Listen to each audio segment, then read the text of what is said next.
Any coaches you think should have been recruited here but didn't? Coaches. Interesting. Good question. Coaches.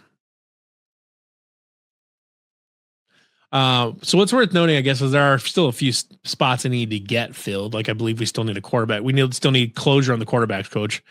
It seemed there's been social posts from athletes that seem to suggest that Jake Waters is headed to Penn State, but I don't know for sure. He's still listed as on Iowa State's roster as a coach, but we'll see. But John Haycock's also listed as the defensive coordinator, which we already know is not the case. We don't believe we have a tight ends coach yet. I would assume Tyler Roll is going to be the running backs coach as well as the offensive coordinator. And we've got a few defensive spots filled already. I don't know if we've got a linebackers coach yet. We've got a few of those spots already filled. Excellent question about any coaches I think should have been recruited here. Do you think Roll is good? So Roll could be either the tight ends or the running backs coach here. He was the running backs coach here the first time. He was tight ends with the Lions. He could do either.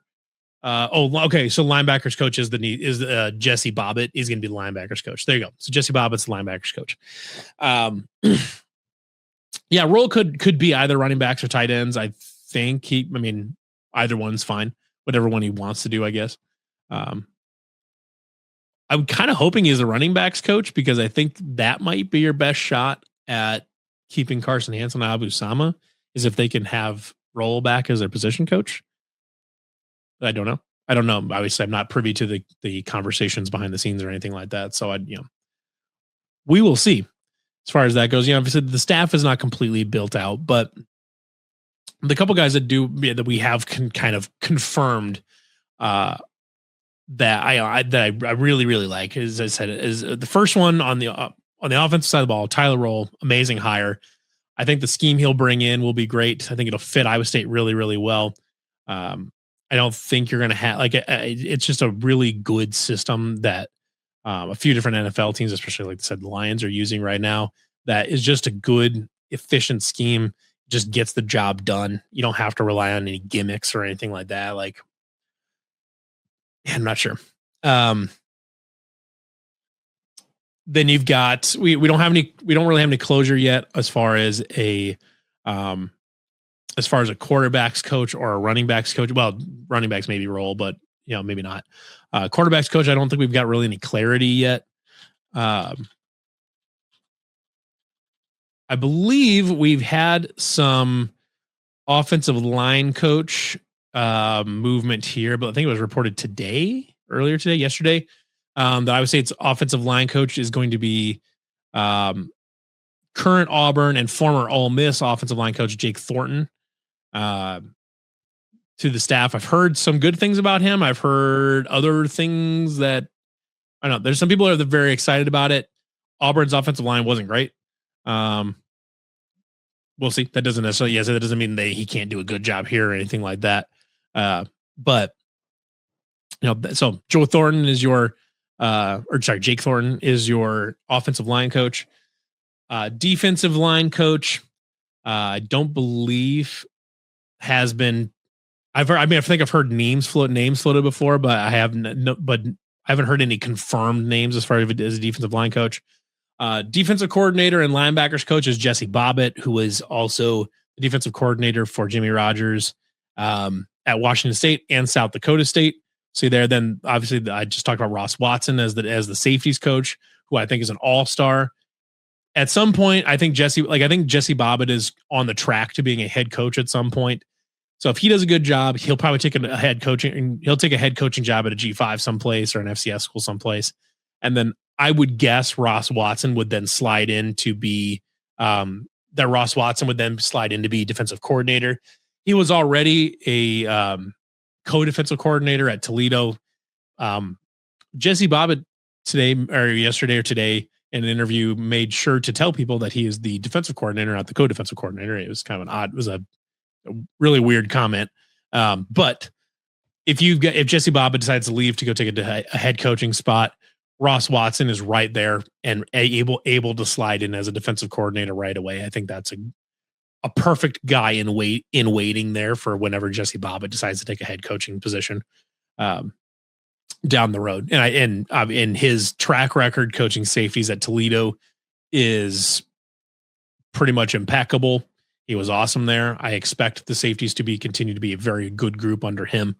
We'll see. I don't know if we've got a corners coach yet. And maybe they may not split out a corners coach. They may just say defensive backs coach for Ross Watson, and he'll coach the corners and safeties. I'm not sure exactly how they'll structure that, because having separate corners and safeties coaches at Iowa State previously is what prevented them from having a special teams coordinator, because you can only have so many assistant coaches and you can only have so many on the field and so many in the box.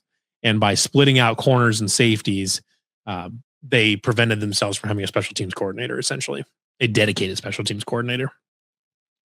So we'll see how they handle that down the road as well. But today we did get some enlightenment on the strength and conditioning coach. I believe I want to see if I can find. I think it was Corey Morrissey, I want to say, that had a nice social post about the new. That's my dog. About the new strength coach at Iowa State. Let's see if I can pull that up. The dog is losing her mind. Guessing my wife just got home. Let's see here. Yeah, here we go. Let me pull it up here. There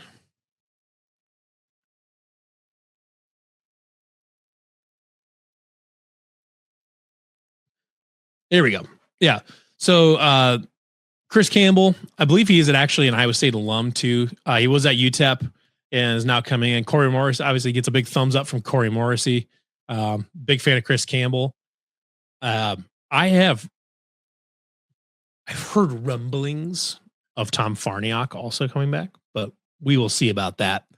For those that don't remember, Tom Farniok was a very, very good center for Iowa State back in the day. But Corey, if Corey Morrissey is a fan of Chris Campbell, I'm a fan of Chris Campbell because I'm a fan of Corey Morrissey. Corey Morrissey is an A+ dude. He's come on the Wide Right podcast on our podcast a few different times, the Nightcap a couple times. Corey Morrissey is an A+ dude. If Chris Campbell gets a thumbs up from Corey Morrissey, then Chris Campbell gets a thumbs up from me. So that is currently the staff as it stands and as we know about it. Hopefully we will get some more confirmation the next week as far as a quarterbacks coach, and maybe a running backs or tight ends coach, whichever one Tyler Roll does not coach, as well as to see what they do if they have a corners coach, they have a defensive line coach, how they're going to handle a special teams coordinator, how they're going to handle all that. So hopefully we can get some more clarification on that next week or two. Because right now, I mean, they've got to keep. So Keaton Roscoff has apparently posted on Twitter that he's staying with the new coaching.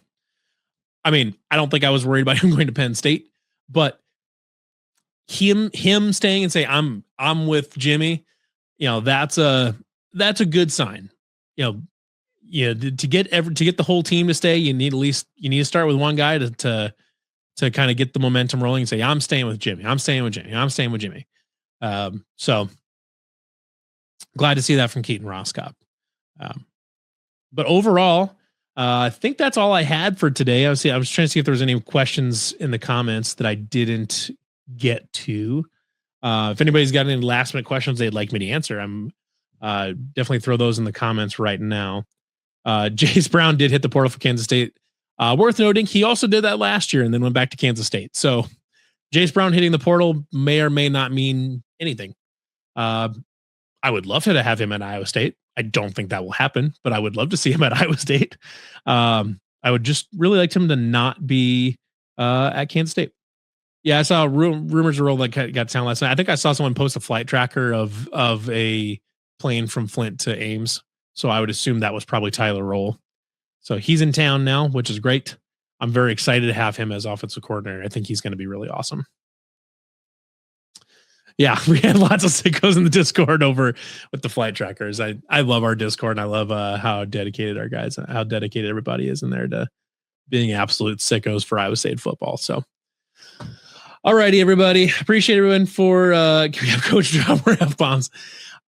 Okay, I do want to talk about this for a second because I thought it was funny. So obviously there was the moment last week with Jimmy going, let's beat the fucking Hawks or whatever. It was a great moment. It was awesome because Iowa State was down like 12 at that point in time, and they came back and won. And I think there was a lot of people that were really doing some heavy duty pearl clutching after that, especially people outside the Iowa State sphere. A lot of people that are not involved with Iowa State had lots of strong opinions on whether it was okay for Jimmy Rogers to drop the F-bomb at his little introduction at the basketball game the other night. And to that, I say, I don't give a shit because that was awesome. The crowd loved it. The crowd pop was awesome. Everyone was like, hell yeah. And then Iowa State won that game. That's a game that's a moment that, like, if Jimmy Rogers pans out and turns out to be a really good coach for Iowa State, that's going to be like the moment we all look back to is like, that's the moment we knew. That's when we knew Jimmy Rogers was the dude. Because he went back there and said, fuck the Hawks, right? Well, let's beat the fucking Hawks right away. So that's a big moment. I love that moment. It was great. And I appreciated his kind of candor, and I appreciated his honesty. Carter says, any early targets for players entering the portal from other schools? I mean, like kind of mentioned earlier, if you look at anybody leaving Wazoo right now, feels like a potential there. Like their linebacker, his name is escaping, is like Palomo. Obviously right there, I think I saw a couple corners and defensive tackle and defensive lineman from Washington State. That seemed to make a lot of sense. From other schools, the punter from South Dakota went in there. I think I saw a defensive saw a defensive lineman from a school in Texas. I'm trying to remember which one now. I've been trying to keep up with it as much as I can. But there's sometimes you just get a lot of posts flying in. I will say though, for anybody that's not in the Discord right now, the people in the Discord have been doing a really good job, have been doing a bang up job of just kind of, crowdsourcing, just guys that have entered the portal. Tyler Ebel, the punter from there. An edge rusher, Jamarian Augustus from UNI. Has entered the portal, 6'3", 235, so he's a little on the smaller side, but 31 tackles, 12 QB pressures last year, so nice little player. We'll see what that looks like at the FCS level. But Max Balloon from Baloun from Washington State is in the portal. Seemed like a guy that makes sense. Washington State tight end Josiah Cornwell could be there. Now he's a tight end. He's either coming here because Gabe Burkle and or Ben Bramer are not playing at Iowa State next year for whatever reason, or he's not coming to Iowa State because they've got Cooper Alexander as well. Like, I would say theoretically should have a loaded tight end room that would really give him no reason to transfer here. Tony Freeman is a receiver from Washington State that I know they've been looking at, that I know as is in the portal as well. Washington State's D lineman Mike Sandio, Sandjo, Sandio, 6'2", 295-pound defensive tackle. He's in the portal. There's a lot of these guys that are in the portal right now that seem like obvious targets here. We'll see. I've seen a few other places from a guy from Miami, Ohio. Like I said, if anybody's interested in this kind of stuff, the transfer portal chat here in our Discord, I won't post too much of it here, but let me I can kind of screen share what's going on here, so anybody that's not in the Discord can see what it is, kind of what is involved here.